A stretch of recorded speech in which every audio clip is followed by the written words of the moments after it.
In the winter of 1892, when the East River froze so thick that ferry pilots said it sounded like breaking china under their hulls, a rumor began to leak through the tenement rows like cold breath under a door. A portrait, just a modest, oil-on canvas likeness of a young woman, was said to be changing on its own, not fading, not yellowing. Changing. Some said the young woman's face melted away first. Others claimed it simply loosened from the canvas, as though the paint wanted to walk off. A few, the bold or the doomed, whispered that the portrait was aging faster than the century itself. The police eventually sealed the apartment where it was found, but no wall is thick enough to muffle a story like this. New York in 1892 was a place built on noise and shadows. Noise from the horses, iron shoes striking frozen cobblestone, shadows from gas lamps trembling in the wind that sneaked through every alley. Smoke climbed from factory stacks and drifted over the slums like a second sky. The city was a layered thing, the loud surface for the living, and the quiet underside for everything else. When you walked the Bowery at dusk, you smelled coal, damp cloth, and the sour trace of cheap whiskey. But in Hester Street's cramped apartments, the air was different, staler, heavier, carrying the scent of varnish and old wood that lingered long after daylight was gone. It was on Hester Street, third floor, rear apartment, where a woman named Eleanor Brandt lived and worked. A portrait painter, though most tenants claimed she painted more at night than she slept. It was said she kept her curtains pinned shut even on sunny days. It was said she feared the light, but those who knew her better, if anyone truly did, said she feared something else entirely. Eleanor had been in New York less than 2 years. She worked quietly, accepted modest commissions, and walked with her hands always folded tightly behind her back. People assumed she was shy. The truth was she was hiding the tremor in her fingers. She spoke little, observed much, and kept her hair pinned so tightly it looked painful. Her dresses were plain, her shoes were quiet, and her eyes, an odd gray-blue shade, looked like the color of slate just before stormlight touches it. Strangers called her gentle, neighbors called her peculiar. Eleanor called herself a witness, but no one knew to what. Across the hall lived Mrs. Agnes Callahan, a widow who'd survived 2 husbands, 4 children, and one fire that destroyed half the block in '78. She kept her rosary but rarely spoke God's name aloud. She claimed the good Lord had too many other matters to tend to in this city. Mrs. Callahan heard everything. Her ears were sharp as sewing needles. In later statements she claimed Miss Brandt worked by lamplight. Soft strokes, slow strokes. I heard her whispering some nights, not words, just sounds like someone trying to remember how to speak. The old woman wasn't frightened at first. Strange noises were simply attacks of tenement living. But Eleanor's whispers unsettled her in a different way, like a lullaby hummed out of tune. Below them, in the damp basement studio, worked Professor Ambrose Lyle, a photographer with a reputation for unusual research. He called his experiments spirit plates, claiming that long exposures could capture forms unseen by mortal senses. Most dismissed him as eccentric, but Eleanor visited him regularly, 3 or 4 times a week, sometimes after midnight. And afterward. She always looked older. On November 27, 1892, a young woman named Ada Blanket arrived in the city from Montreal. She carried 1 valise, wore a wool dress the color of ash, and spoke with a soft French-Canadian accent. She was 19. Eleanor later told a neighbor. She had been expecting Ada for a portrait commission, a rare paid job. A small blessing in a winter that threatened to starve the less fortunate. Ada was described as gentle-featured, well-mannered, and so light-footed the floorboards barely knew she walked on them. During the first sitting, Eleanor noted Ada's posture: straight, graceful, delicate, her eyes dark and thoughtful, Her mouth crooked to smile, though the smile never lasted long. After the second sitting, Mrs. Callahan overheard the two women talking. Ada asked if she should maintain eye contact with the painter. Eleanor answered softly, "Look at the space behind me. It's easier for the face to settle that way." The old widow didn't understand what that meant. She would later wish she had never heard it at all. The sittings went on for 3 days, but on the fourth morning, Ada Blanket did not appear. Her boarding house matron insisted Ada had left before dawn. Dress half on, hair undone. She did not take her valise. She did not leave a note. Her bed remained unmade, covers half kicked to the floor. Her employer, a sewing room foreman on Allen Street, confirmed she hadn't shown up for work. The police took down her name but made no effort to look for her. Missing girls were as common as chimney smoke. Meanwhile, Eleanor continued painting. When Mrs. Callahan knocked to offer tea that afternoon, she glimpsed something unsettling through the cracked door. Eleanor's easel, Ada's half-finished portrait, and the empty chair where the model should have been sitting. Eleanor was speaking softly toward it, pleadingly. "Hold still now. Don't slip away. Please hold still." The old widow stepped back in fear. Something in the air felt wrong, thick, like a room that had gone too long without breath. She didn't knock again. Around this time, neighbors reported strange tapping noises from Eleanor's apartment. Not knocks. Not footsteps. Taps. Light, rhythmic, strangely delicate, like fingernails on wood. And at night, a different sound, a thin rasping, as though someone were breathing too close to the wall. Professor Lyle, in the basement beneath her, heard the sounds as well. He claimed the rhythm was like something trying to synchronize with pulse. He approached Eleanor one evening to ask if everything was well. She showed him the portrait. Her brushwork was immaculate. Ada's clothing, posture, and hands were rendered with near-perfect realism. But her face, the one part that breathes life into a painting, was blank, not unfinished. Blank. A pale, glassy smear, neither smooth nor crude, like a fogged mirror or a child's thumbprint rubbed across a window. Lyle asked whether she intended to complete it. Eleanor's answer chilled him so deeply he later refused to repeat it in court. But private correspondence found after his death includes one line. "She told me she painted what remained of the girl, not what the world remembered of her." On December 1st, neighbors heard a violent crash from Eleanor's room, chair tipping, a frame snapping, something heavy scraping across the floor. Then silence. Then, slowly, a sound no tenant would ever forget. A woman, sobbing softly. Mourning. Begging. But not with Eleanor's voice. It was younger. Higher. Strained, like someone crying through a hand pressed over her mouth. Several tenants gathered in the hallway. Mrs. Callahan fetched the landlord. No one dared to enter until they heard a low, broken whisper from behind the locked door. "It hurts. I cannot find my face." The landlord broke the lock. The room was empty. Eleanor Brant missing. Ada Blanket still missing. But the portrait remained, propped on the easel under a crooked lamp, and the blank smear where Ada's face should have been was no longer flat. It had depth, a shallow, unnatural concave, as though something inside the canvas had hollowed its way inward. One of the men swore he saw breath condense across the painting's surface, the way breath fogs glass on winter mornings. No one spoke of it again. Detectives from Mulberry Street arrived the next morning. Their report noted one canvas portrait showing signs of structural distortion. Room cold despite active coal stove.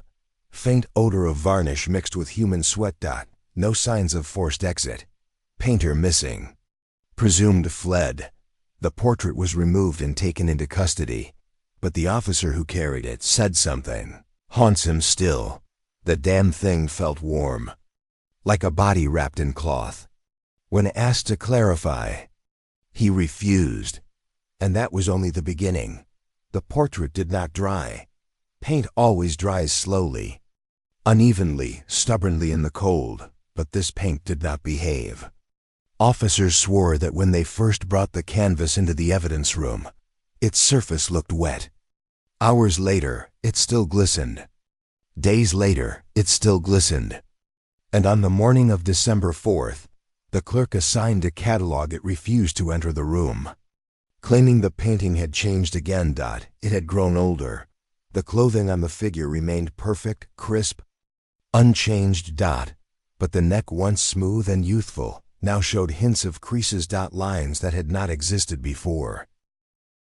When the officers compared it to their sketches made only 48 hours earlier, the change was undeniable. But that was not the most troubling discovery, because on December 5th, in the abandoned apartment of Eleanor Brandt, detectives found a small wooden box beneath her bed, wedged so tightly into the floorboards, it appeared the painter had kicked it there for safekeeping. Inside were 17 letters, folded and refolded until their edges frayed like brittle leaves. The letters, written by various clients across 13 years, contained the earliest warnings and the most frightening truths. Detective Samuel Greaves, a quiet man who kept his notes in near-perfect penmanship, wrote the following line upon opening the box. The room felt colder when the lid lifted, as if the air beneath it had been asleep. The letters were bundled with twine, rough and thin, as if it came from an old paintbrush handle. The earliest letter dated back to 1879, long before Eleanor arrived in New York, long before she fled her past in Massachusetts. Most of the letters were short complaints, confessions, apologies. But all shared one chilling trait. Each sender claimed their likeness in Eleanor's portraits had begun to alter. Not physically. No one accused her of scraping off paint or repainting details. The change occurred after the paintings hung in their homes, after dark. After looking away. After sleeping. Some swore the painted eyes had shifted. Others said the shadows around their faces deepened, and one letter referred to something Eleanor herself feared. The painted mouth opened while I slept. I saw it in the lamp glow. When I woke. It was trying to say my name. The police dismissed most of these as delusions, exaggerations, or attempts to avoid paying debts. But 3 letters, particularly brittle and ink-splotched, stood out. Letters written by clients who had vanished in circumstances eerily similar to Ada Blanket, the 1879 letter H. The earliest came from Worcester, Massachusetts, signed only H.H., written in a shaky, frantic script. The letter was stained with watermarks that looked suspiciously like tears. It read, "Miss Brandt, you must undo what you have done. My reflection falters. It blurs. It shifts in the glass. My portrait now looks older than I remember myself being. I feel as though it watches me, the way a starving man watches food. You have taken something from me. Not captured it, taken it. I see no face when I dream, only the outline of a man I fear I used to be. Return what you stole before. I am nothing but shadow." Authorities at the time believed the man suffered from nervous collapse, but his disappearance later that year seemed to confirm otherwise.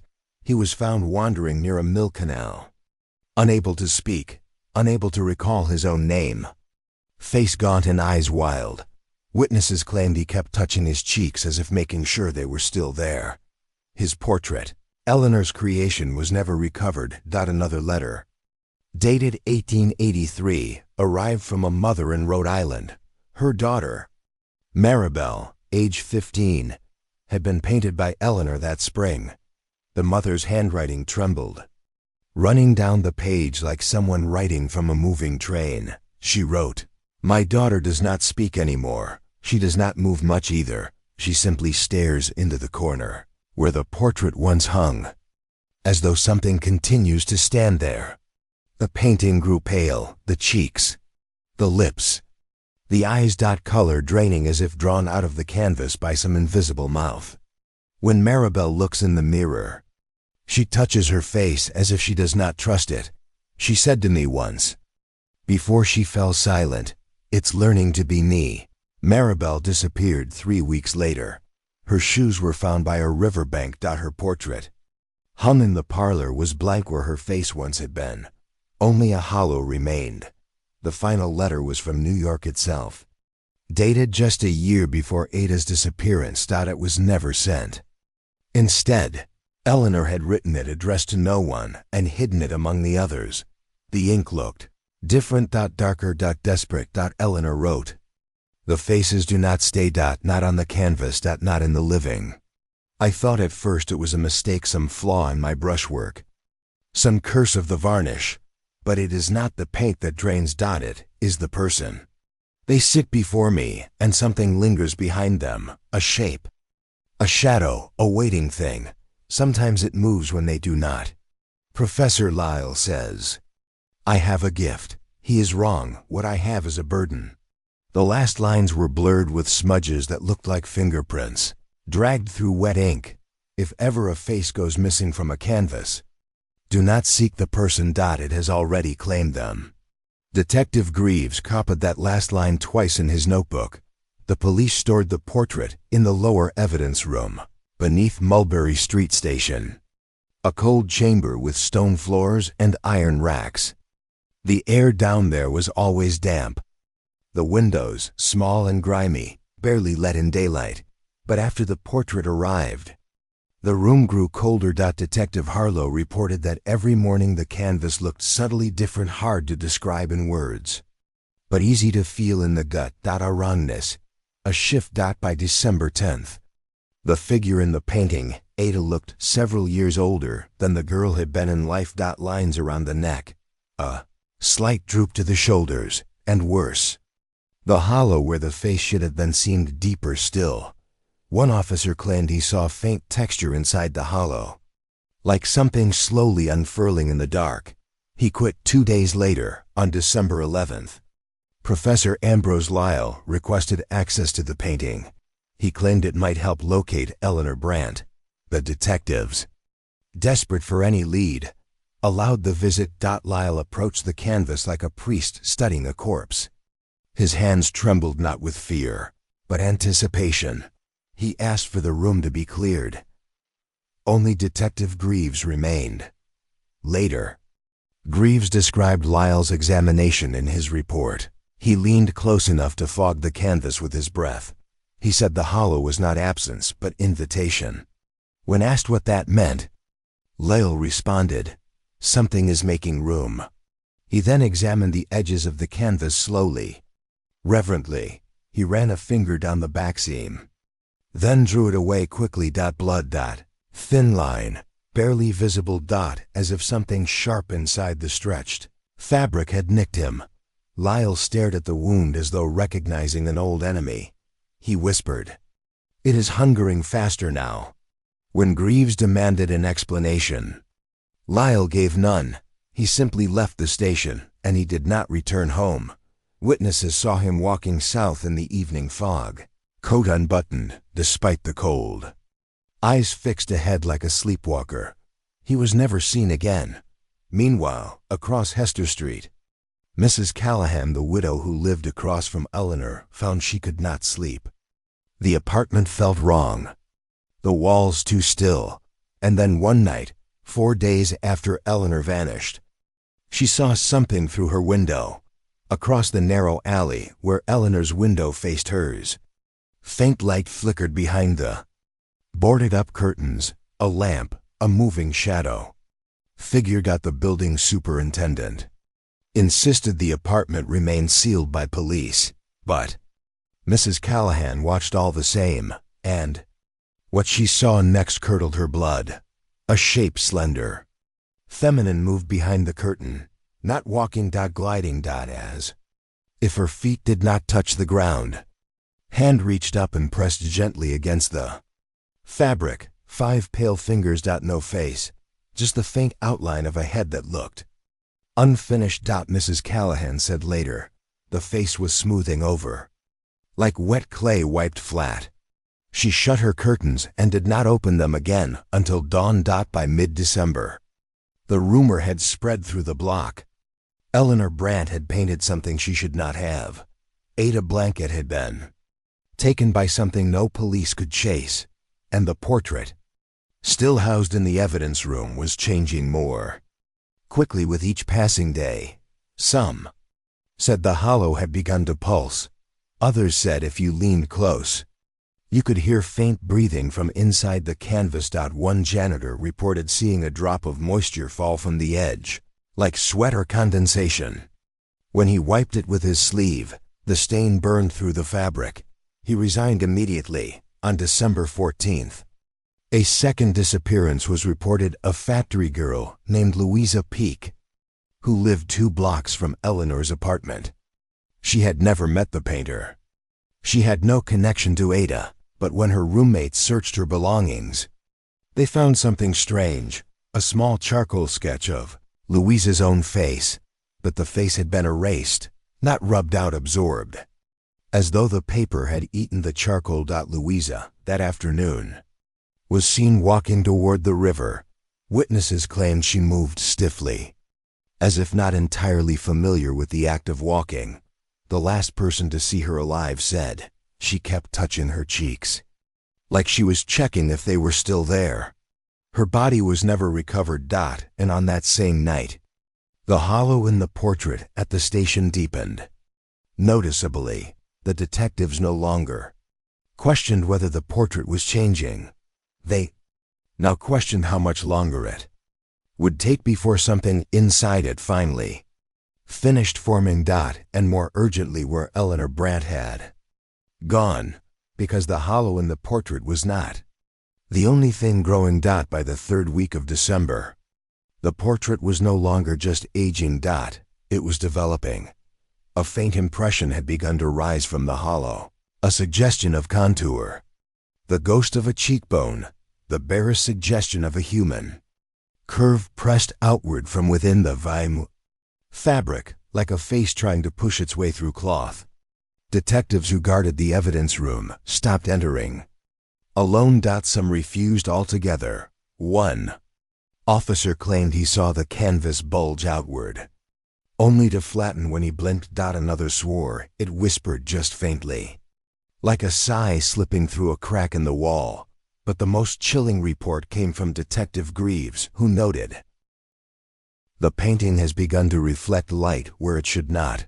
A sheen appears inside the hollow as though something wet waits below the surface." Still, none of them understood, not until they found her journals. On December 17th, 2 officers, Detective Greaves and Officer Calder, were assigned to conduct a final search of Eleanor Brandt's former boarding house. The landlord had already stripped the room for re-rental, piling Eleanor's meager belongings in the basement. Calder, tired, cold, and uninterested, began tossing the junk aside, but Greaves froze while lifting a warped wooden trunk. Inside, wrapped in linen sashes stained with oil and varnish, were 3 journals. Not diaries, journals filled with sketches, anatomical notes, and something else. Observations that the handwriting was unmistakably Eleanor's, the same delicate strokes seen in her letters. But where her letters had fear, these journals had obsession. A hunger for understanding mixed with dread. Greaves carried them back to the station that night. They did not sleep. Again, the first journal, 1881, The Sitter Who Shadowed. The earliest journal began in Worcester, Massachusetts, Eleanor's hometown. The first 20 pages described ordinary commissions, children, clergy, wealthy families wanting portraits to adorn their parlors. But then a shift, she wrote. There is always a moment, usually in the first hour of sitting, when something stands behind the subject. At first, I thought it was a trick of LAMPLIGHT. But it leans in. It steadies me as I study them. Eleanor claimed she could not see the figure clearly, only its outline small, no larger than a child. Narrow at the shoulders. Head tilted. She sketched it in the margin. The drawing showed a silhouette with no face. A blank. Oval. Smooth. Featureless. And beneath it. She added, it grows clearer the longer the sitter poses. It feeds on stillness. This was the first sign of the thing behind her portraits. The first whisper of the creature that would eventually hollow Ada Blanket. By the time of the second journal, Eleanor was already unraveling. Her entries were frantic, broken, but disturbingly detailed. She described sitting after midnight, painting by lamplight, when the air behind her would stir as if someone inhaled too deeply. She wrote, I no longer fear that something stands behind the sitter. I fear that something sits within the canvas. She claimed the canvas worked subtly at night, stretching tighter at times, slackening at others, like skin over bone adjusting to deeper movement. A chilling entry read, when I finish a face, I hear it breathe. Slow at first. Shallow.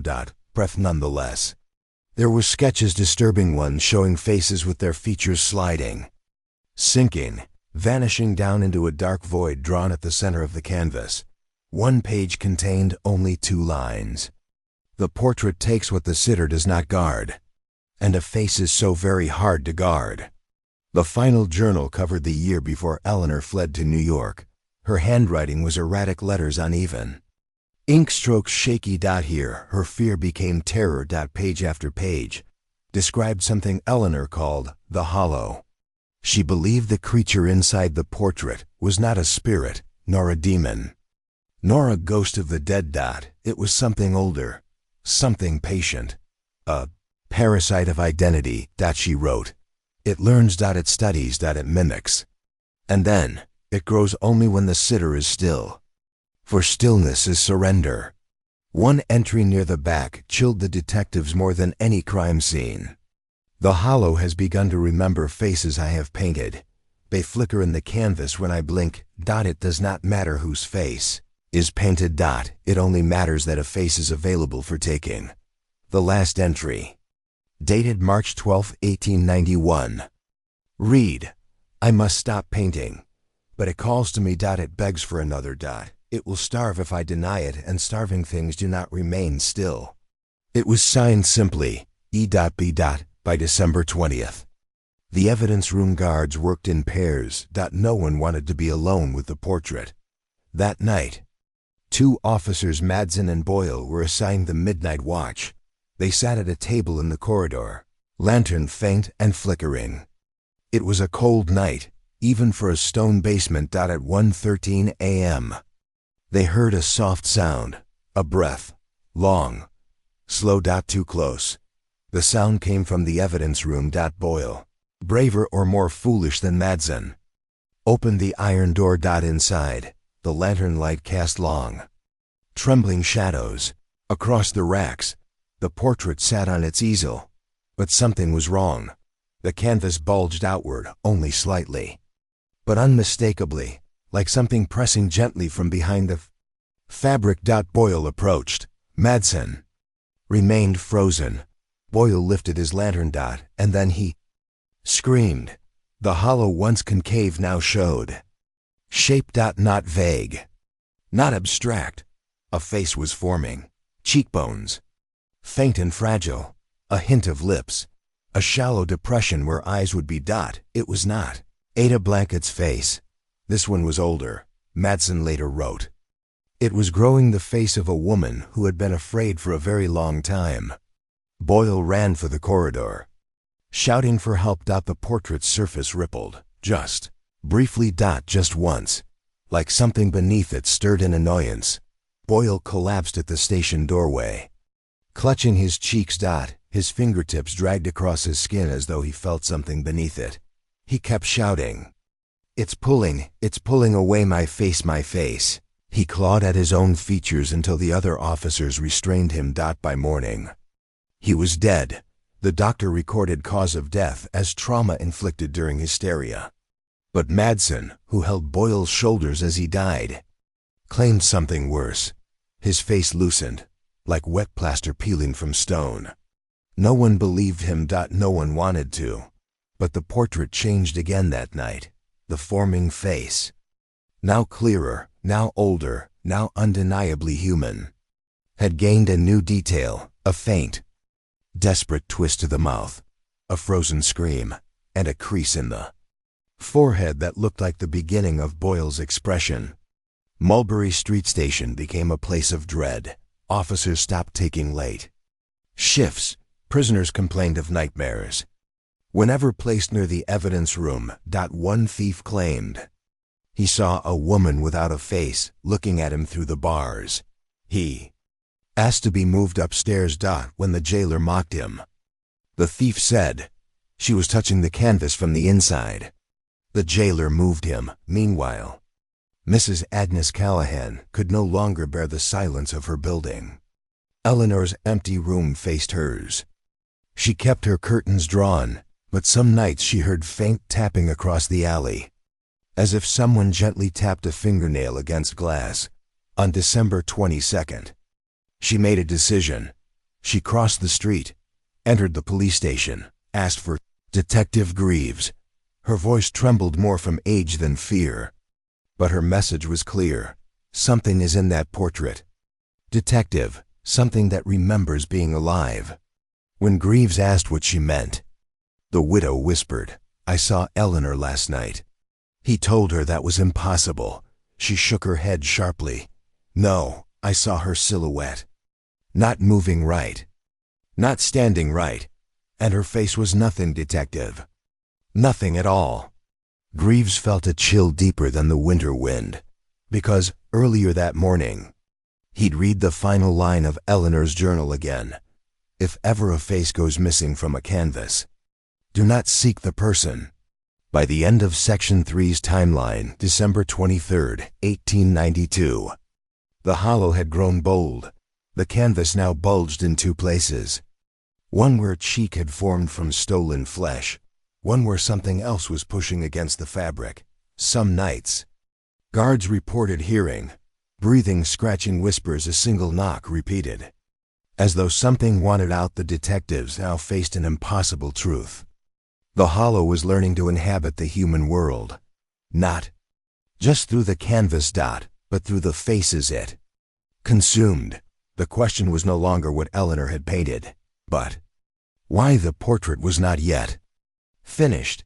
The portrait was forming a complete face, but not Ada's, not Eleanor's, not Boyle's. It was forming the face of something older, something hungry, something ready. On the night of December 24, 1892, Christmas Eve, when the city prayed for warmth and the river cracked under sheets of ice, the Mulberry Street Station began to tremble, not visibly, not in its foundations, but in its air. Every officer present would later swear the same thing, that the basement grew warmer, not colder.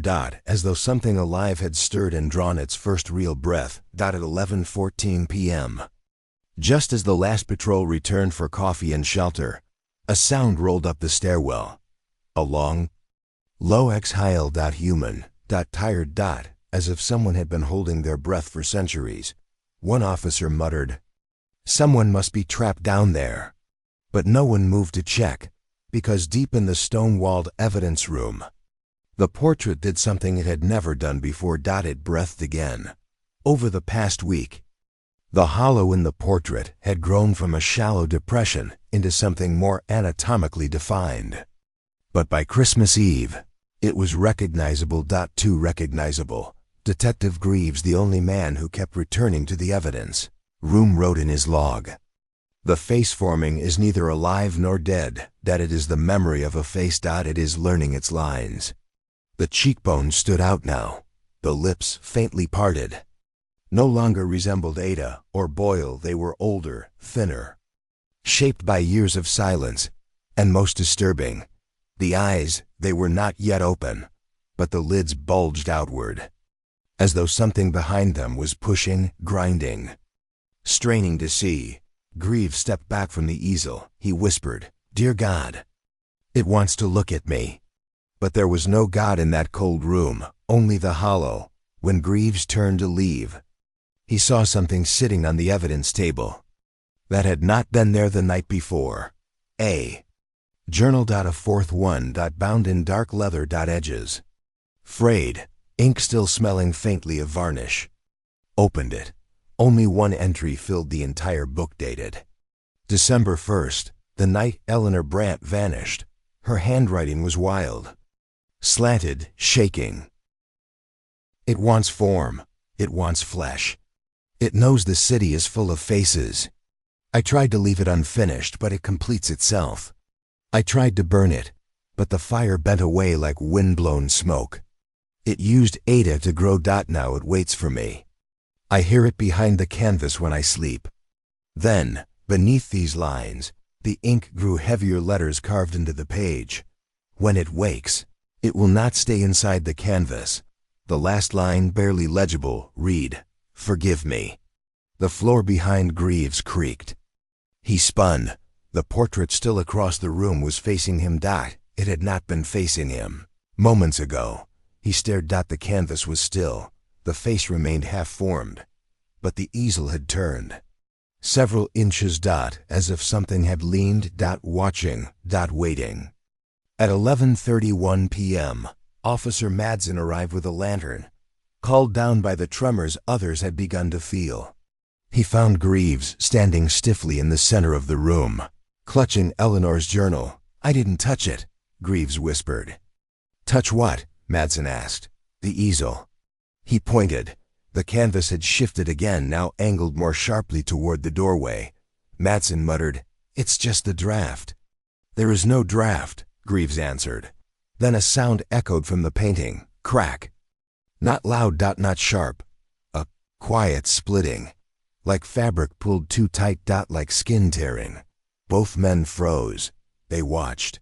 Thin line had appeared at the edge of the hollow, an irregular fissure spreading a few inches downward, revealing the slightest hint of darkness behind the canvas. A deeper darkness than the room. A living darkness. Madsen stepped backward, and the line spread. Crack. Another inch. And another. Until the hollow no longer looked like a space formed by paint, but a tear. Wound. A door. Something inside shifted. Greaves pulled Madsen out of the room, slamming the iron door shut behind them. He turned the key with shaking hands. The corridor fell silent. Then tap. Tap. 3 soft taps. From inside the iron door. Madsen dry heaved. Greaves tried to steady his breath. The taps resumed. Tap. Tap. Tap. AAP. Not impatient. Curious. "That's not the painting," Madsen whispered. Greaves said nothing, because he agreed. At almost the same moment, across Hester Street, Mrs. Agnes Callahan woke from a nightmare she could not remember. She sat upright in her narrow bed, heart pounding, breath thin, knuckles white against her blanket. There was tapping on her window. Soft. Frail. Tap. Tap. She gathered the courage to look, and there, inches from the glass, in the flickering lamplight of the alley, stood a figure, a woman, hair loose around her shoulders, dress tattered, hands trembling against the pane. But the face. It was smooth. Blank. A plane of pale flesh stretched taut from chin to hairline. No eyes. No nose. No mouth. Just the hint of a skull beneath the skin. Unfinished, waiting. And yet at breath. Mrs. Callahan's rosary slipped from her fingers as she whispered, "Eleanor?" The faceless head tilted slightly. Listening. Learning. Then it raised a hand in greeting, or longing, and pressed its palm flat against the glass. A palm that was too cold, even through the window. Too patient. Too alive. Mrs. Callahan fainted. When she awoke at dawn, the figure was gone. But her window pane was marked by 5 pale fingerprints. As if something had leaned close and waited for her to answer. Back at Mulberry Street, at 11:47 p.m., the station lights flickered. Upstairs officers grumbled about the wiring. But in the basement, Madsen and Greaves froze as lanterns dimmed to embers. The iron door behind them rattled. Once. Twice. Then silence. A silence so thick it felt Like snowfall inside the lungs. Madsen whispered. Should we call for backup? There's no backup for this, Greaves said. He meant to sound resolute. He sounded broken. Then the tapping returned faster, sharper. No longer curious. Tack, dash tack, dash tack, dash tack, dash tack. The iron door strained. Something pushed. Something heavy. Something determined. The canvas inside shifted against the floor, dragging, scraping. Greaves turned the key to reinforce the lock. But the moment he did, the light died. The station fell black. The Biarichia officers upstairs heard it first. A shriek, not of terror, but of something tearing free. Then a crash. Then a second crash. Then a scream. Madsen's cut short. The lights returned in a violent surge. Detective Greaves staggered into the stairwell. Face white, eyes glassy, mouth trembling. Behind him, something moved, something dragging fabric, something pushing against the stone floor. Something that shouldn't have been able to leave a canvas, he whispered. It's out. Then he collapsed. Officers rushed past him toward the evidence room. They should not have. The iron door hung half off its hinges, bent outward. Inside, the easel was overturned. The canvas was ripped open from top to bottom, split like a cocoon. The fabric hung in tatters, curling inward like burnt skin. And the hollow, the place where a face had once been forming, was empty. The painting was gone, but the room was not empty. On the floor were footprints. Bare, wet, smudged, with streaks of oil and varnish. They led across the room. Up the wall, toward the small window. Near the ceiling, the glass was cracked. Outward, something had crawled through. Something that left a smear of pale grease along the edges. Something that had escaped into the winter-dark streets of New York. Officer N whispered, "Where's Madsen?" They found him 5 minutes later, or what was left of him. His body leaned upright in a corner. Stiff, rigid, hands raised as if shielding his face. Except there was no face. His skull, from brow to chin, was smooth bone beneath thin layers of pale tissue. As if someone had gently peeled his features away like wet paint. No blood. No wounds. Just absence. The same absence seen on the window of Mrs. Callahan's apartment. The same absence Ada Blanket must have felt in her last moments. The same absence the hollow had been learning. Ann dropped to his knees. Someone screamed upstairs. Someone else whispered a prayer. But Detective Greaves, rising slowly, said only, "It's wearing him now." The station emptied into the streets, lanterns held high, boots clattering on frozen cobblestone. The officers fanned out into alleys, doorsteps, stairwells, shouting warnings that made no sense to any citizen who heard them. Stay inside. Shutters closed. No one look at strangers. No one answer a knock. Snow fell in thick, silent flakes. But through that snowfall, something moved, something pale, something patient, something new. A figure gliding between lamplights, its movements uncertain, learning, adjusting as though wearing a body for the first time. Some said it walked upright. Others said it crawled. One officer swore it flowed, like cloth in wind. But all agreed on one detail. It had no face. None. Just smooth, unfinished skin, waiting for a new shape. And in its hands, gripped like a keepsake, was a torn scrap of canvas. Still wet, still warm, still beating faintly like a piece of muscle. The heartbeat of something being born. The hollow had escaped. It had taken its first face, and it was wandering a city filled with thousands. More. The faceless winter had begun. By Christmas morning of 1892, New York had learned a new custom. Windows were shuttered before dusk. Mirrors were turned to the wall, and when someone knocked after dark, no one answered. The officers called it panic. The priests called it trial. The widows called it winter. But those who had seen the thing with their own eyes called it by no name at all. Because to name a thing is to make a place for it. And the faceless one did not need help finding places. It was already learning where faces lived. Detective Samuel Greaves had not slept. The station smelled of oil, smoke, and fear. He tied a wool Scarf across his nose and mouth, as if cloth could ward off what had taken Madsen's features like softened wax. He sent runners to the churches. He sent a boy to fetch the widow across Hester Street. He sent for every record they had on Eleanor Brant. What returned was thin. Art schools, noted talent. Not trouble. Parish ledgers recorded donations from a Miss Brant in 1881, 1885, and then no more.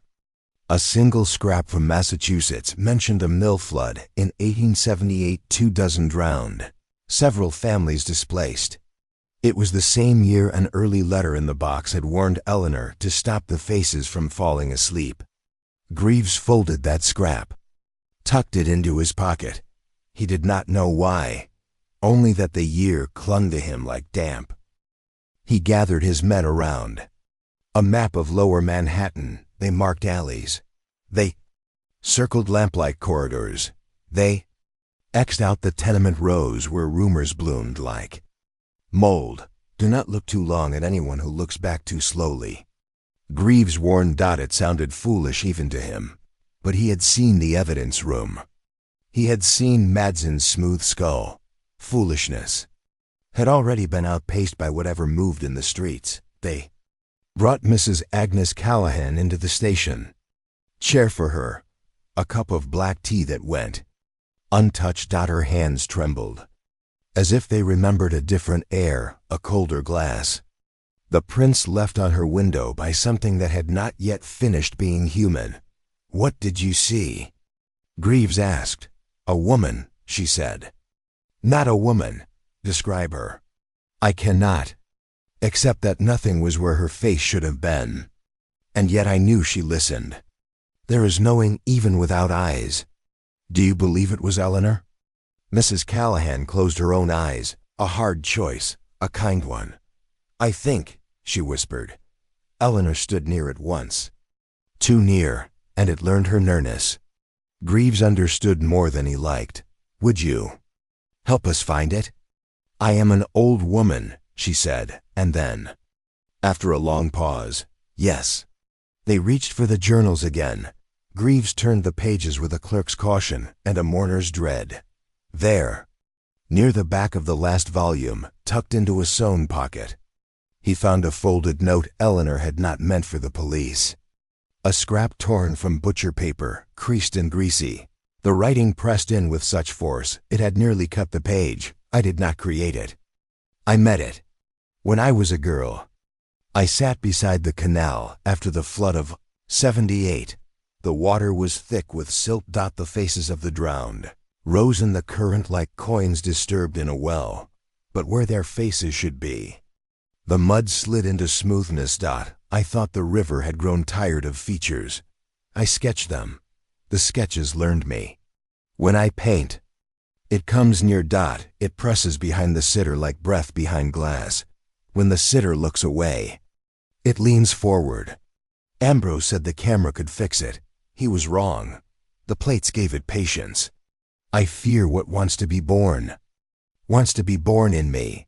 The note ended with a color smear, lampblack and vermilion dragged together into a brownish stain.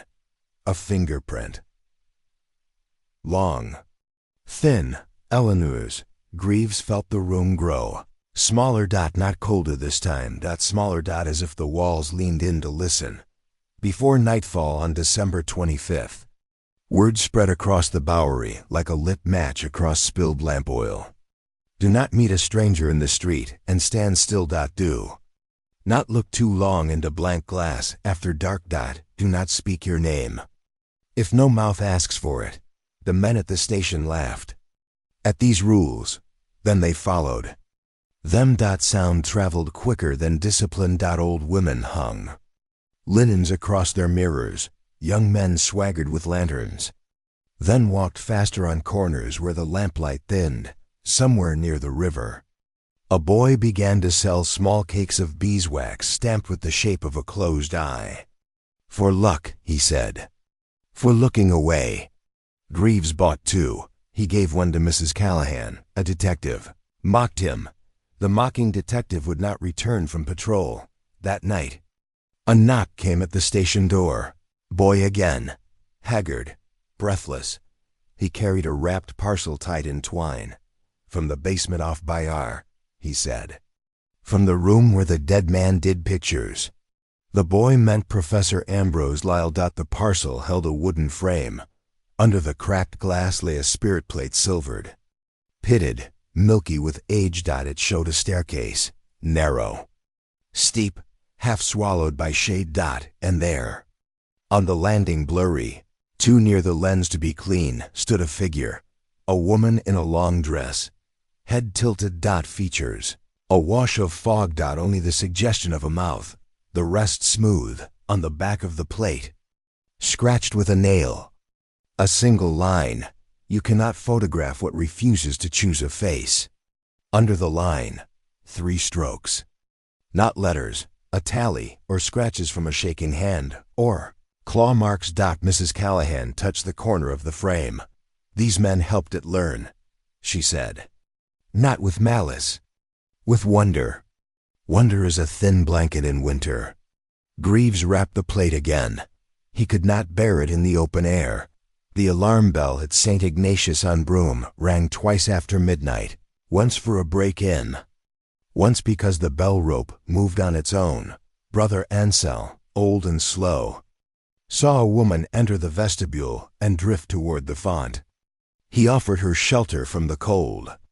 She did not answer. He stepped closer. She had no face. He slapped a hand over his own mouth. He did not run. He did not breathe. He simply began to pray a prayer that had no words in it, only the rhythm of a heart refusing to stop beating. The faceless one tilted its smooth oval toward him, as if listening. It placed a hand in the holy water. The surface did not ripple. The water clotted. Just slightly. Like milk added to tea. Brother Ansel rang the bell. Thing turned toward the sound. Sound meant attention. Attention meant faces. When the men from Mulberry reached the church, they found the font cloudy and the nave empty. On the stone near the door, 5 pale prints. The shape of someone learning to steady herself as she went. Outdoors. Learning doors, learning thresholds. The city had made one rule too late. Do not teach it the difference between inside and outside. 2 days later, the ice on the East River shifted with a groan like a dying ship. A ferryman named Dugan saw a figure crossing the Floes. Not running, not rushing. Crossing. As if the river had made steps for it. He swore he saw the figure stop, stand over a patch of black water, and lean down. As if peering into a mirror. He shouted a warning. The figure lifted its head. No face. No eyes. And yet Dugan felt seen. Seen and measured. He fell backward into his skiff. By the time he rose, painful with cold, the figure was gone. He never worked the river again. He would not look down into water for the rest of his life. Back at Mulberry, a clerk found an entry tucked deep in an old coroner's ledger, misfiled, near discarded, edges gnawed by damp. The entry was from March 1891. It recorded a woman who drowned herself in a factory cistern in Worcester. No next of kin. No burial requested. Scrawled in that old clerk's faint hand. Identified by painter, 1 E. Brandt, who said only, "She looks familiar from the back." Greaves ran his finger along the line, as if the pressure of his touch could warm its cold ink. "From the back." Mrs. Callahan repeated. She understood the sentence the way women understand sentences. Men do not. Eleanor had been looking at people from behind too long, waiting for the thing that waits behind them. Greaves felt something crack inside his understanding. A human crack. A pity. If the faceless one had been born anywhere, it had been born in a gaze long held, unreturned, on December 29th. Greaves organized the final sweep. They would move as pairs. They would not stop under awnings or by windows. Each man would carry a cloth to throw over anything that did not look fully human. It was a foolish plan. It was the only plan they had. The air burned with cold. Lanterns stuttered. Cats screamed in alley mouths. Greaves and Mrs. Callahan took the Hester Street span. He asked again why she had agreed to come. She did not mock him. In my life, she said quietly, I have watched many faces forget me while I talked. I know the chill when attention leaves. I think that is where it lives, where attention ends. They paused by Eleanor's old window. The boards still held. A sliver of lamplight snuck through a seam.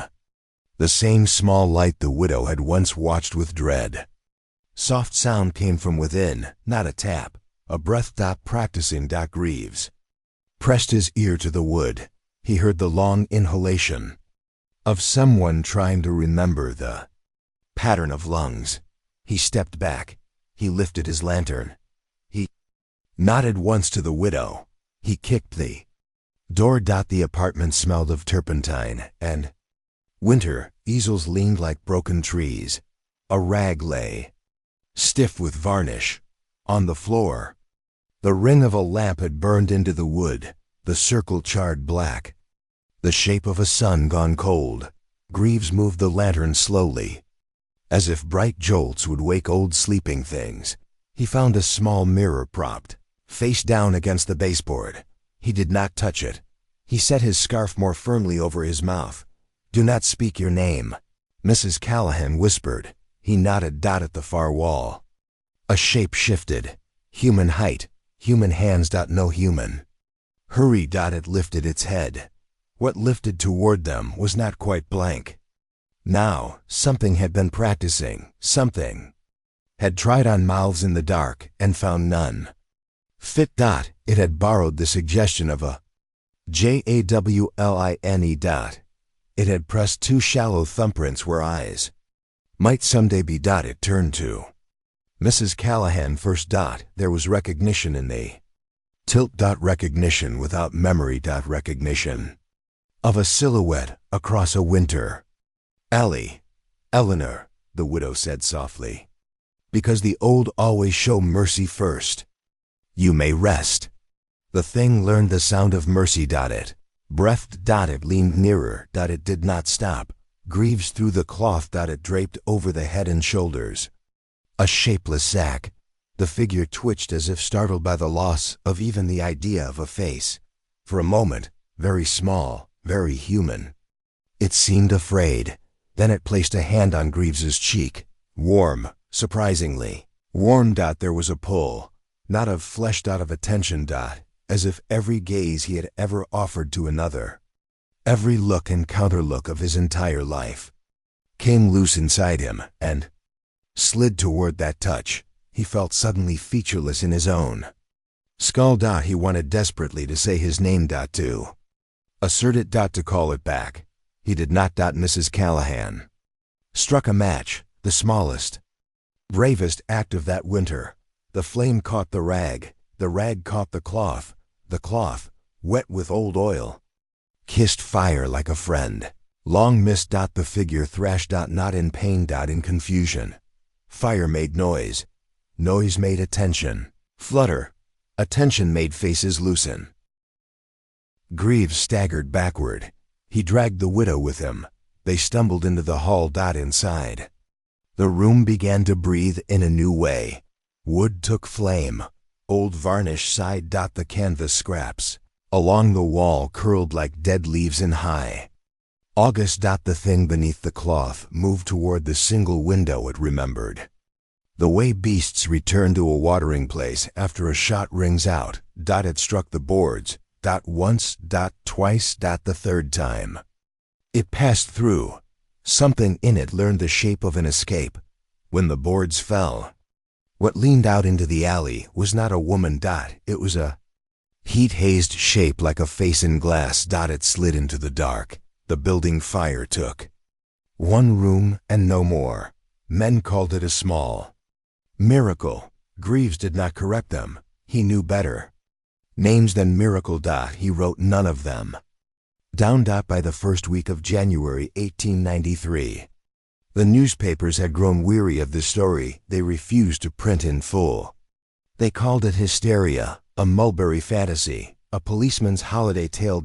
At the station, The evidence log that held the portrait's entry was found with its ink run into brown stains. The coroner's ledger misfiled itself again.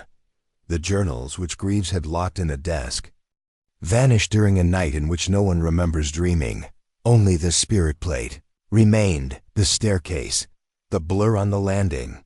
When Greaves held it up to the light, the blur seemed to lean closer. He wrapped it again. He placed it in a crate marked for property no one claimed. Years later, a clerk would swear the crate left with a man holding a painter's bag. There was no record of such a man. The city sighed.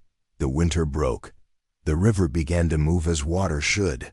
But from time to time, on certain corners, on certain nights, in the pause between footsteps, people felt their features loosen. Just a little dot, as if the world had blinked and forgotten them for the space of that blink. They would touch their cheeks to be sure and hurry home without knowing why. There is a grave in Potter's Field with a date but no name. There is a woman in a watercolor in a parish book, faceless from mildew. There's a note in the margin of an art instructor's roll. Miss Brant ceased attendance. Hands unsteady. There's a story the old on Hester Street whispered until they died. A woman walks past shop windows in late winter. She carries no valise. She leaves no prints. Except when glass fogs, she pauses where portraits hang. She studies the paint as if listening. When a page falls from a family Bible, she stoops to pick it up.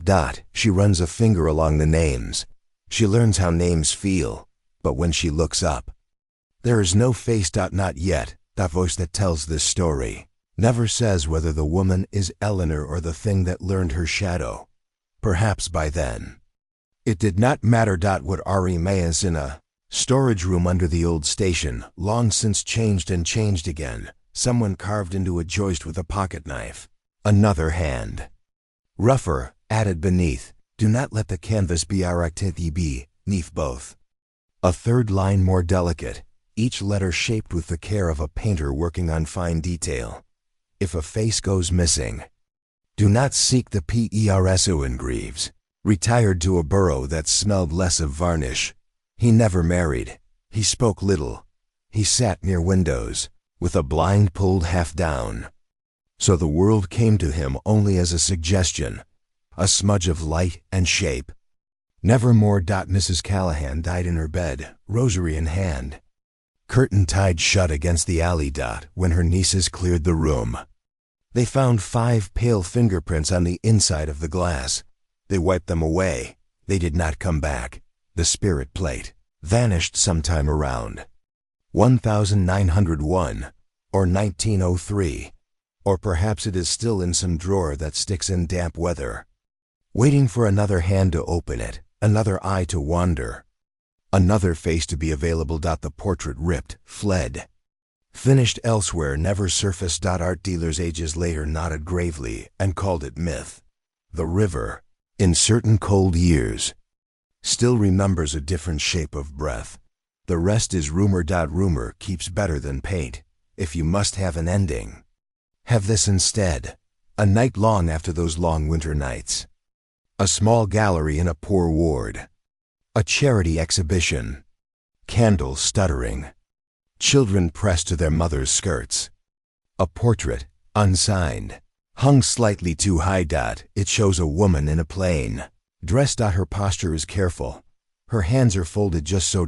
Where her face should be, there's a thin, perfect smoothness, like gesso waiting for the first careful brushstroke. Stand long enough, and the smoothness seems to gather a faint color, as if blood, very far away, has begun to warm. The candle behind you flickers. You look for a draft. There's none. In the glass of the frame, you see yourself. You are tired. You are older than you thought. You mean to step away, but just for a heartbeat. In the polished dark of the portrait's surface, something that is not you leans nearer to your outline, attentive, patient, learning, and you understand that the canvas was never truly empty. It was practicing. In winter's hush, The canvas learned to breathe, and every face that looked too long was an offer.